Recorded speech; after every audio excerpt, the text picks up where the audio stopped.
Is Passport Bros the correct answer? So we're in 2022 August, and there's been a movement when it comes to black men. Generally, men all over the world, but more prominently, black men. What they're deciding is in America, and it's gathering steam where I'm based in London, UK. They're deciding that the dating market is not is one-sided, where the women, due to social media, they have a lot of options, and from them options become high demand. So the women have become highly demanded in terms of the type of men that they want.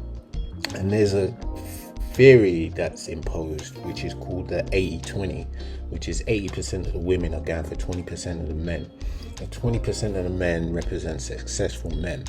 So the figures in terms of dating are lopsided, where men that generally, are successful have much more of a choice than the normal or average or even middle class man.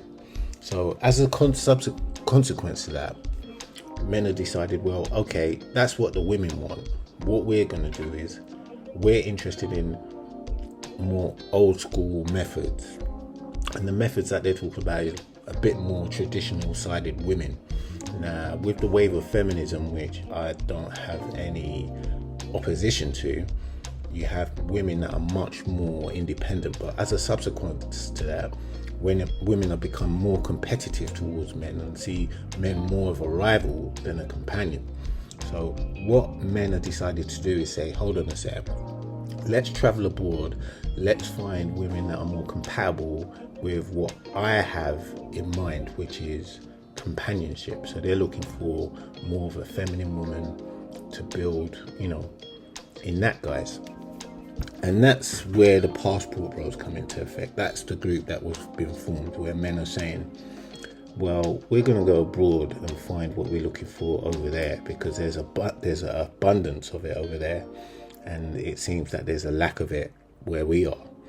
Now, as for every action, there's a reaction. So the action was women became a bit more picky, a bit more selective, a bit more less accommodating, and the reaction is men saying, okay, well, we're just going to go and find women that meets our needs.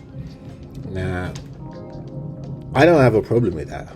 That's I like to think myself as a capitalist. That's the open market. That's the market at hand, where people are saying, well, I don't want to purchase what's on offer there. I'm going to go over here.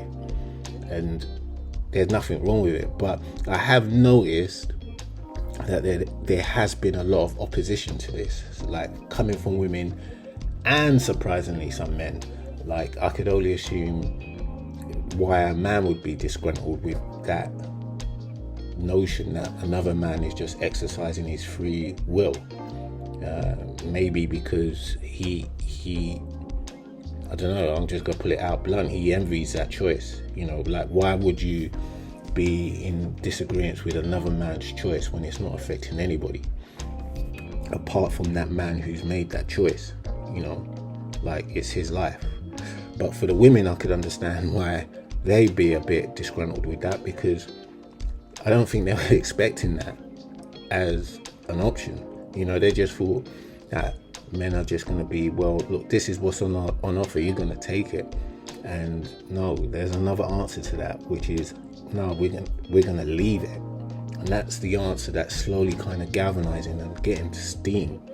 And it's interesting. It's interesting to like see how all of this is going to evolve. Because, to be honest, I think it's just like at its birthing stage. This as an option is going to gather steam. Like, other men have been doing this for a long time. Like, you see in a lot of Caucasian men, they always go to Thailand and the Philippines, where they feel, well, some men go there on the basis that that's their preference. Some men go there on the basis that that's where they can get an opportunity where they would never probably have an opportunity if they stayed in their current dwellings. Now, black men, they're doing that also. And, going forward, I see this as a serious movement. I see this as something that's going to gather steam. And it's freedom of choice, baby. It's like freedom of choice out here. So there is nothing wrong with that option.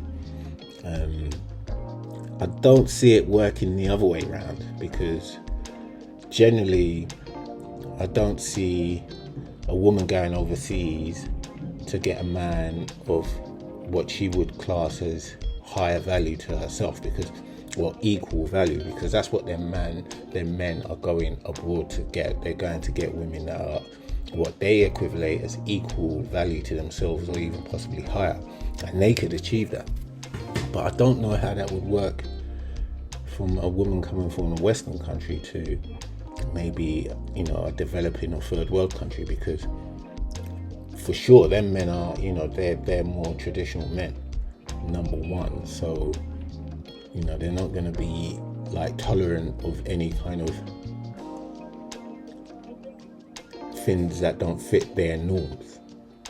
So that's going to be the first point. And the second point is, if the woman earns more than the man in that dynamic, then that's going to be a point of contention as well. So I don't see it working that way round, but it definitely works the other way round. Like, that works, a man coming from the West, a woman sees that, she's interested and intrigued about the knowledge and what he can bring to the table, and that's just a natural role for that guy just to come in. If he's making more than her, that would work, because it's kind of endemic in our culture for men to come in as the provider. So there's nothing unusual about that happening. So in that dynamic, it works, and it has worked. So men are coming back, smiling from ear to ear, working hard, and just totally focused on their next visit, or planning how to live out in their chosen country permanently. Now, do I see that as an option?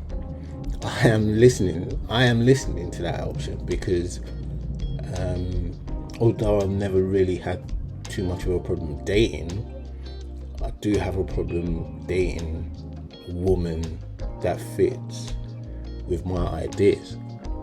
So that's all I have for this video. Let me know what you guys think in the comment section. Thank you. I'll speak to you in the next one.